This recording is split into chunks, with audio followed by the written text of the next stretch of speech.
wanted to make a video, then I completely forgot to do it, and I didn't remember until I laid in my bed. So now I'm here making the video in the pitch black. But something I've recognized that I'm experiencing a lot more is sonder. And it came from slowing down in life. It came from being more compassionate, and it came from walks. I Walking is my thing. Walking is how I decompress. It's my form of exercise. I just love being in nature. I love somatically releasing things through my body. So movement is very restorative for me. I dance. I've done so many things. I did rock climbing, but walking and hiking is just always going to be my go-to no matter what mood or season I'm in. And I notice when I'm walking and I'm taking in my environment, I'm also taking in the people. And I always people watch. That's my thing. I'm an introvert of sorts, and I'm often outcasted to be the watcher, if that makes sense. So it is natural to me. But doing it under a different lens of slowing down and kind of viewing people makes me more curious and makes me more reflective of everyone's humanness. Like, this video was sparked because I was taking a walk and I was walking by all these different people, and there was somebody that I was walking by who you can tell was there um, for their health, or they're walking as a form of exercise. And it spiraled this whole thought loop of, these people don't know that I'm here because I'm in a hard season, and she's here to lose weight, or she's here to exercise, and he's here to walk his dog, and these kids are here because they were forced to be here, and then I started just thinking about all these possibilities that would bring all of us here at this same place, engaging in the same activity but for different reasons, and how we all go home and engage with our lives so differently and we'll never know.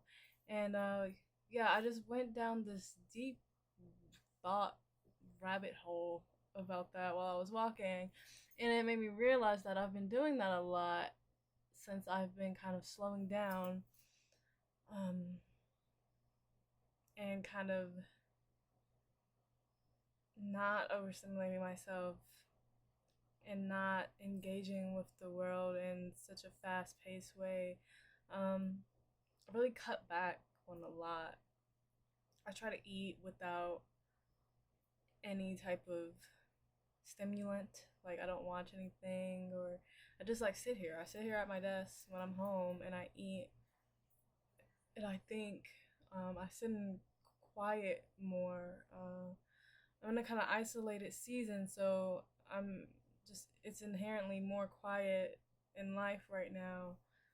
I work a job where I don't often have to speak to people, and so the silence on top of, the contemplation has just made me think about people more. And I've always been interested in psychology and people and sociology and the way that humans work, but it's kind of taking shape in a more individualistic way. Like, I'm more curious, but I'm also trying to be more compassionate. Um, I had a frustrating experience on, what day was that? That was yesterday. On Saturday, no, not Saturday, on Sunday, like 2 days ago, I went to this community farm that does they do like it's like a food co-op that they do every Sunday, and they give away fresh produce from different farms in the area and just like free food that other people bring. And this was the first time I had been there in a while. The experience was totally different. I went there with a friend, and I have a strong take on white people. I really am not very fond of them. Um, I admit my prejudices, but within reason. I'm not gonna purposely be malicious to white people, but when they do disappointing shit, I can't be surprised. And there were a lot of white people there, and they were bombarding, and they were being rude, and they were taking everything like quickly, and it felt like Black Friday. Um, and it was disheartening because you saw some older folks like trickling in later. You seen some people that were running a little bit behind, and as we're leaving, we're both just thinking like, all that food is gone. You know, you're 10 minutes too late because all of these people came and they bum rushed everything, and they had no consideration about how this program is there for a reason and that some people need it, right? And so when we got back in the car, me and my friend started debriefing about what was going on, and my friend was just at a zero tolerance. She was so mad, and she was talking about how people were being rude and how she has zero tolerance or compassion for white people, blah, blah, blah. And I found myself more so trying to change the narrative where I was acknowledging both sides, because obviously I fucking hate that happened. And I shared that. I said it was very weird. Like, people were being so inconsiderate to me, and I can't help but think, I hope that you're here for the right reason, right?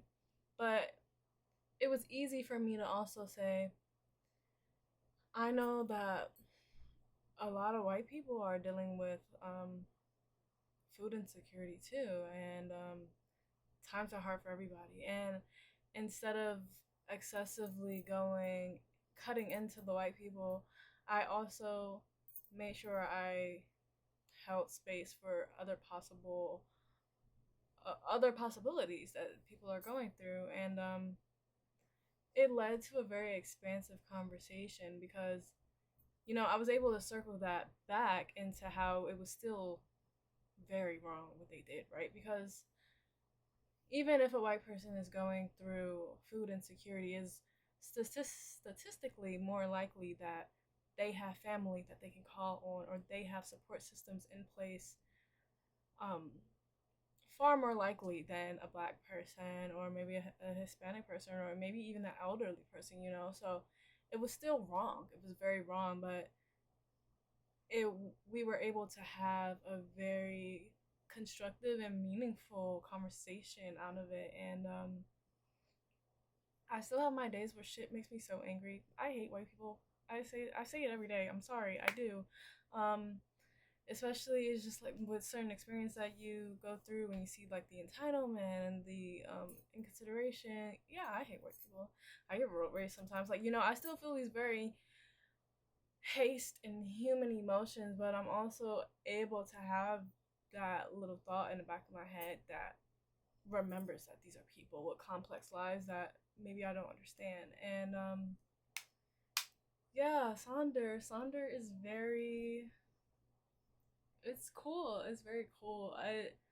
It's very imaginative. Like, I just sometimes I think about, like, what is your life? What is your story? I remember the same friend, when we were out walking, I remember I seen an old lady, and she had like bright purple hair or something. And I was thinking about how I see a lot of old people that have like colored hair, like wild colored hair, and we had a conversation about that. And I was thinking about, what is their story? Like, I wonder if they always had this alternative style and they just kept it as they got older, or were they just like, fuck it, I'm gonna do what I want, I'm old now. And we had a conversation about that, and just, I don't know, I just, that curiosity about people, I think, leads to so many great conversations. And I don't know, it's just fun, and it's a lot easier on the brain than to just be so black and white and not acknowledging the complexity of humans. So, yeah, the day of the word, the day of the week, the day of the month, the day of. I keep saying the day. It's supposed to be the word of the day. The word of the day, the word of the week, the word of the month is sonder. And hopefully you experience it more and it shapes the way that you engage with the world. And if it doesn't, at least listen to a little bit of sonder because Bert Fias is amazing and from the DMV.